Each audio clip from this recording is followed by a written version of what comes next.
Hello, good morning, and welcome once again to Creepy Cheapies at the Library of Horror Hotel, where we take a few minutes out each week from your usual activity of trying to figure out what in the world is wrong with people, and instead turn our attention to the fine art of monster masks and the creativity that goes into the fabrication thereof.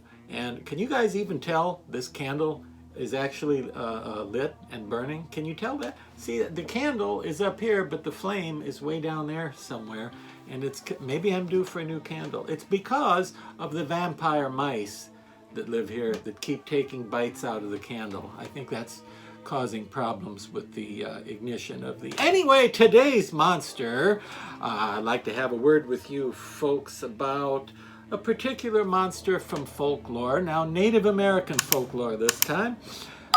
You know, there are monsters all over the world, and a lot of them have, well, they've sort of won the popularity contest, haven't they? And sometimes life feels like it's nothing but one big, pointless, silly popularity contest. But some monsters are very well known. Vampires, zombies, werewolves, even more individual monsters of folklore, like everybody knows the Loch Ness Monster. Everybody knows Sasquatch, Bigfoot. Everybody knows the Yeti, the Abominable Snowman. But today's monster is one that, for some reason, even though he's an extremely evil and nasty and scary character with a fairly widespread influence in the folklore of the human beings, for some reason people have not really taken to him like they have others, and people don't know this monster. What monster am I talking about? Well, if you saw the thumbnail on your way in here just now, you know I'm talking about Wendigo. And if you're saying, yeah, I've heard of the Wendigo, that's not such an obscure monster. Well, he's not nearly as popular as any of those other monsters I just mentioned, and I can prove it to you. All you have to do is invite a bunch of people over to your house, and as the evening rolls on, you will find that the majority of them don't know Wendigo. I guarantee it. By the end of the night, you'll be saying, wow, these people don't know Wendigo. So, look at this horrifying mask from 2023 from the creeps at Ghoulish Productions. Look at this scary thing. Now, as a monster from folklore, of course, the descriptions of the Wendigo have varied quite a bit depending on region and depending on even things like languages and dialects. But he is generally depicted as an evil spirit who has something to do with cannibalism. Maybe he can possess people and turn them into cannibals. Maybe he's just a big people eater. But he's always a pretty unpleasant chap, the Wendigo.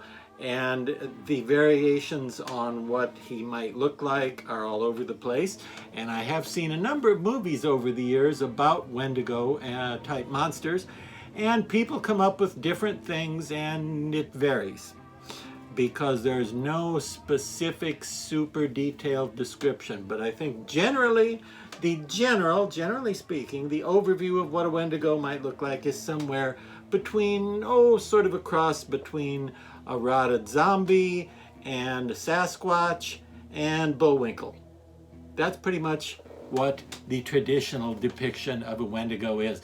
And some of the movies I've seen have the Bullwinkle influence too heavily pronounced, I think, with the big antlers and such, that make the monsters look a bit silly. Apologies to all you monsters with big antlers, but you just tend to look silly to me rather than scary. However, the Ghoulish Productions Wendigo mask, scary! Yeah, look how scary. Not only does he have these horrifying big teeth that almost look like they would have come out of a mold made at Zagoni, but they didn't, because this is a Ghoulish Productions product. Not only does he have these big nasty teeth, you may have noticed when I stuck him up in your face there a minute ago, and if you didn't, lean in a little closer here so you can see, he's still got his baby teeth growing right there above his regular set of choppers where his lip would be if he had lips. And as you can probably tell, he has creepy little lifeless gray eyes, which is appropriate because the Wendigo often is believed to have a heart made of ice, which would qualify him for a job as a regional postmaster, at least in Ohio, I think. But the icy-hearted Wendigo is a big hairy beast, and they did give him horns like an animal would have. If you can see, there's little ones. In addition to the big ones, he's got little ones, and I love that. Very creative, very artfully done. And as far as costuming, he's a big beast. He's a big hairy beast. So I would probably start with something like a gorilla suit or a Sasquatch costume, if you can find something along those lines, and then maybe start customizing it. As far as what you customize it with, hey, look up the Wendigo and read about the various descriptions and the various, beliefs and behaviors attributed to the Wendigo beast from region to region and people to people. Again, largely a Native American superstition started the Wendigo, and I believe Algonquian, right, is your actual origin. And I don't know if you could tell, but he has little pupils cut out. Not really, really tiny, but they are fairly small, so you're probably not going to do a lot of seeing while you're wearing this mask. If I was going to display it on a mannequin or a dummy body, which again I would probably outfit with a gorilla suit and add some weird details to it, I would like to see little LEDs in there. Imagine that. Imagine little red glowing or maybe blue glowing to give him a nice icy frostbitten look. Maybe blue or white glowing LEDs in those little eye holes. That would be cool, Now the hair that they use on him is the stuff that I usually don't like because it's kind of a cheap looking plasticky hair. It doesn't work on most monsters, but on this guy I left it alone. On the Wendigo, they did such a good job of designing how to put it on and applying it, and it really works with the character, so I don't think you need to change it, even though I'm normally not a fan of this type of plasticky hair.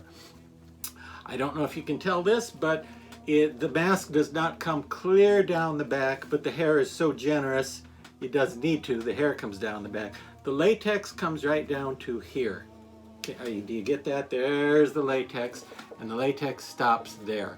So the latex does not come clear down here like a back of the neck kind of thing. It stops there, which would be nice if you're going to wear it because it would make it a little easier to put on and off.